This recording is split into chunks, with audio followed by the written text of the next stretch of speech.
How you doing, YouTube? Matt with Massive Beer Reviews. Back to another review. Little bit of HogWild,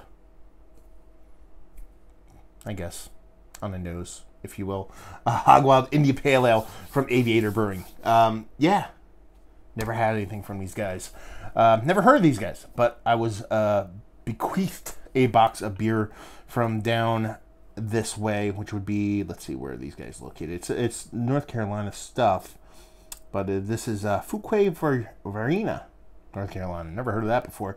Aviator Brew Company, and it was given to me by Jim. Thank you very much, brother. He sent me off a bunch of beers. It's been a while. I've been moving through these, trying to get through them. He sent me a box, I think, of like 8 beers maybe, but it's just around the time I moved, so it take a little longer than I usually do to get through the boxes. So sorry, brother.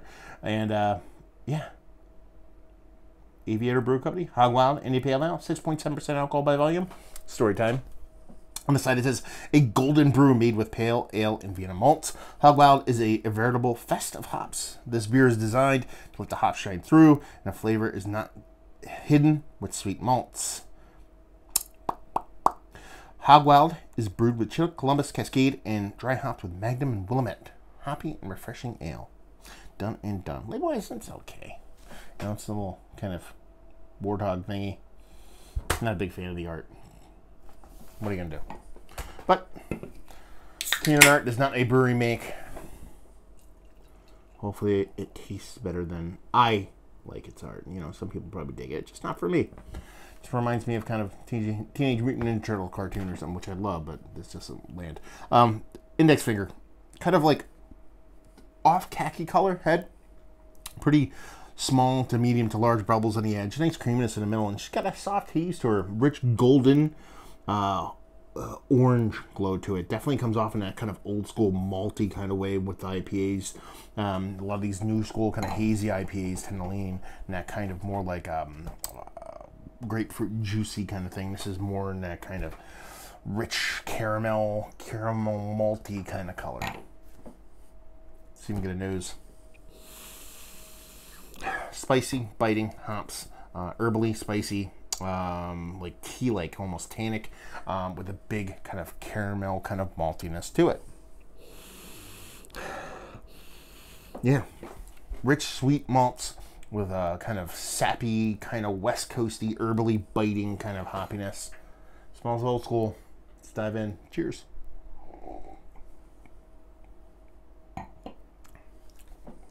Wow, I've not had this old school of an IPA in a while, and I'm kind of digging it, to be perfectly honest with you. Man, she reeks of just old school styling.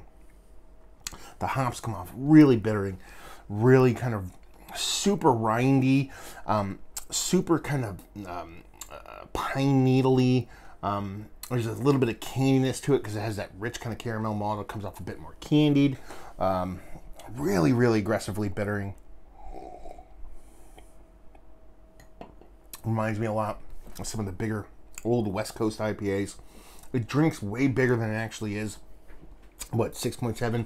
It drinks almost like a triple IPA, like in a 9% range. Yeah, it's huge, it's big, it's tasty. This is really kind of hitting the spot. I have not had one of these beers in a really long time. And especially with the IPAs, I don't really go out of my way to kind of buy a ton of it because I get so many. That's what a lot of people, when they send me beers to review, that's what they send. So, you know, it's not something I typically buy. And usually most people nowadays are going to send you these super new school, hazy New England style IPAs. You rarely get these anymore. And that's crazy because this is pretty damn tasty. And oddly enough, this is not a beer that I usually go gaga over. But I think it's more like I haven't had it in so long. It's bringing back a rush of memories and kind of, you know what I mean, tasting a bit of the old school, which I'm very, very, very kind of, what's the word I'm looking for? Not sympathetic, but nostalgic for. Yeah, it's tasty. Big, rich, pininess, sappiness, herbaliness, tea bag vibes all around. Nice canniness to it from the malt. Nice mouthfeel to it. It's sweet, but that bittering is so big. The sweetness isn't way too heavy. It's tasty. It's visceral. It's hair on fire. It's, you know, not fooling around. This is a 2x4 to the face of flavor. But it's just not going to appeal to a lot of the new school haze broy kind of hop toddy people, because there's a ton of bittering in there, and that's what people don't like. They will eventually. The palate will catch up and it'll evolve to understand those flavors. But yeah, I dig it. I like it. It's tasty. So there you go. Let's talk about it. Is it one of the better old school IPAs I've had as of late? I'm going to say yeah. Super tasty, delicious, just giving me what I need and what I kind of want from like a smaller beer right now. Let's see. Valiant availability? No idea. Maybe Jim can chime in on that. And hopefully, if you are looking for something like this, you could find it. And if you are looking for something like this, what would you like normally outside of that? If you like what, will you like this? Wording shit differently. I don't know why. If you like those old school West Coast kind of big boy kind of IPAs, you know, you like your Pliny's of the world, you like your, Two-Hearted. It's not as aggressive as that, but you know what I'm talking about, the kind of piney, sticky West Coastiness with a bit of kind of candy, kind of hoppiness to it.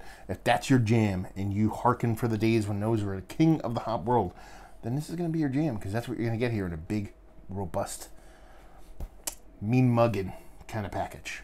So there you go. Another review in the books. Hopefully you guys enjoyed the review. If you didn't, anywhere in between, down there, Words and Stuff and Things. Facebook, Twitter, Instagram, Untapped, Massive Beers, all four of those places. Check me out doing the social media. Type in Beer Massive into Google or your favorite podcasting app to see me do the podcasting thing. And hopefully you guys enjoyed the review. Hopefully enjoying a nice big IPA right now. Hope to see you next time. Cheers.